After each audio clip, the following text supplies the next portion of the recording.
už idėją iš visos širdies. Iki. Varom už Lietuvą. Visi iki vieno.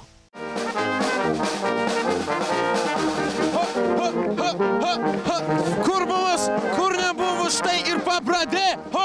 Ir kamuolys atkeliavo į šį nuostabų miestą. Ir aš manau, kad šiandien bus čia tikrai karšta ir linksma. Jo labiau aš žinau, kad dabar yra žaidžiamas labai svarbios ir įnirtingos Lietuvos rinktinės varžybos. Mes jūs palaikom. Varom už Lietuvą! Visi iki vieno!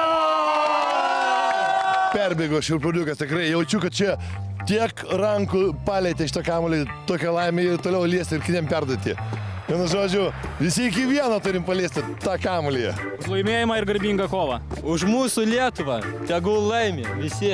Krausim taškus kitai komandai. Susikaupimą ir ryžtą. Kraunam visą savo narsą ir drąsą. Visą muziką kraunam.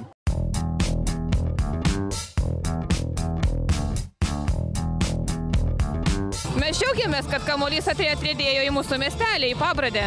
Žmonės kaip ir didmiesčiuose grupuojasi, renkasi grupėm, žiūri kartu varžybas, džiaugiamės laimėjimais, rengiamės atributiką. Nu ir mes visi varom už Lietuvą!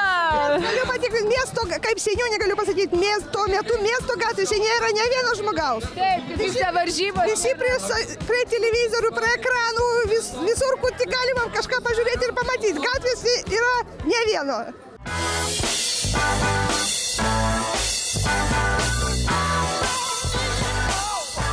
Mes turim laimėtoją, kuris laimėjo bilietą Europos vyrų krepšinio čempionatą. Sveikinu. Sveikinu. Kuris čia dabar yra tas pagrindinis? Čia Šarūnas.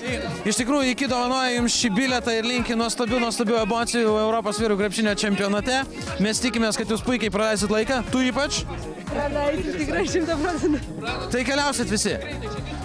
Aš keliausiu. Ar norėjot? Žinoma, o Dieve. Žinoma, tikėjausi iš tikrųjų, kad mano žmona pataikys tą metimą. Krepšininkas, o aš krepšininko žmona, tai privalėjau jau pataikyti.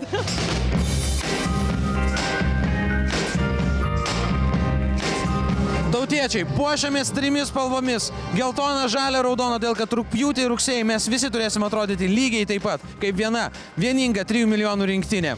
O kol kas mes varom už Lietuvą. Visi iki vieno. Varyk ir tu.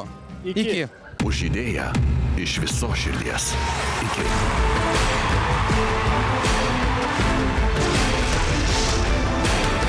Varom už Lietuvą. Visi iki vieno.